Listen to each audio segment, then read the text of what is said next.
बच्चे के मन में तो बात आती थी, माता पिता से अगर वो डरता था तो चाचा चाचा के चाची के पास जाकर अपनी बात कह लेता था, ताऊ जी ताई के पास जाकर अपनी बात कह लेता था, या घर का और कोई बड़ा बुजुर्ग था उनके पास बैठता था और अपने मन के प्रश्नों का समाधान करता था, उसके मन की जिज्ञासाएं शांत होती थी। लेकिन इस पाश्चात्य को हमने सही मानकर उस दिशा में बढ़ने लगे तो हमारा जो संयुक्त परिवार था वो एकल परिवार की ओर बढ़ने लगे।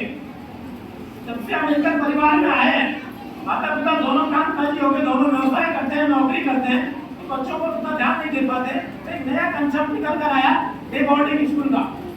आपने एक फिल्म देखी होगी, आमिर खान की एक फिल्म आई थी, उसमें नए माता पिता अपने 2 साल के बच्चे को एक हॉस्टल में छोड़ने के लिए जाते हैं। उस समय वो बच्चा माता पिता से लिपट कर रोने लगता है, लेकिन माता पिता दोनों नौकरी करते थे और एक मन में थी कि मेरे बच्चे का कैरियर बन जाए।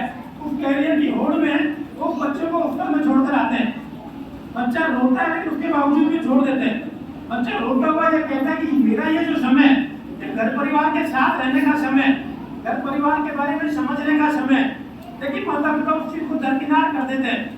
और जब वही बालक बच्चे 20-25 साल का हो जाता है और हॉस्टल में रहकर अपनी शिक्षा पूरी करके अपना एक अच्छी नौकरी भी उसकी लग जाती है, तो वही बालक शादी करके विदेश में सेटल हो जाता है, तब वही माता पिता एक प्रश्न समाज के बीच में रखते हैं।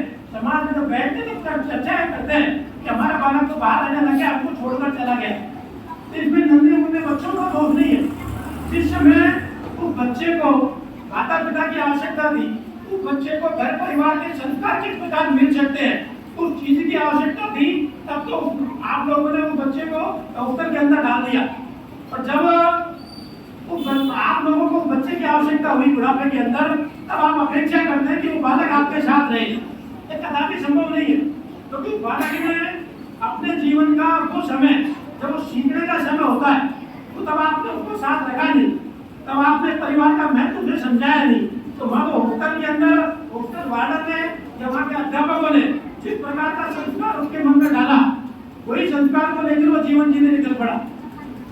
तो ऐसी सारी चीजें भले छोटी नजर आती है, लेकिन इन चीजों से इन बच्चों का भविष्य बन सकता है और देश का भविष्य बन सकता है। इन 75 वर्षों के लेकर हम शताब्दी वर्ष के 25 साल के अंदर देश का आजादी का अमृत महोत्सव मना है, पूरा देश इसमें मना रहा है। आप थोड़ी देर के लिए कल्पना कीजिए कि इस आजादी के पर्व को अगर हम कर्तव्य का पर्व मनाकर चलते, हर व्यक्ति का देश और समाज के प्रति, अपने परिवार के प्रति क्या कर्तव्य हो सकता है, उस कर्तव्य का भान अगर नई पीढ़ी को कराया गया होगा, तो 75 वर्षों के बाद देश के प्रधानमंत्री को लाल किले पर खड़े होकर ये नहीं कहना पड़ता कि देश के अंदर स्वच्छता अभियान चले। बात छोटी सी थी, लेकिन 75 वर्ष लग गए हमें नई पीढ़ी को ये समझाने के लिए कि देश को साफ रखना, देश को स्वच्छ करना हम सबकी नैतिक जिम्मेदारी। वो छोटी सी चीजें जो घर के अंदर समझा सकते थे, कि बच्चों को समझा सकते थे कि घर के अंदर किसी भी प्रकार का कोई कूड़ा आता है, जब वो कचरा एकत्रित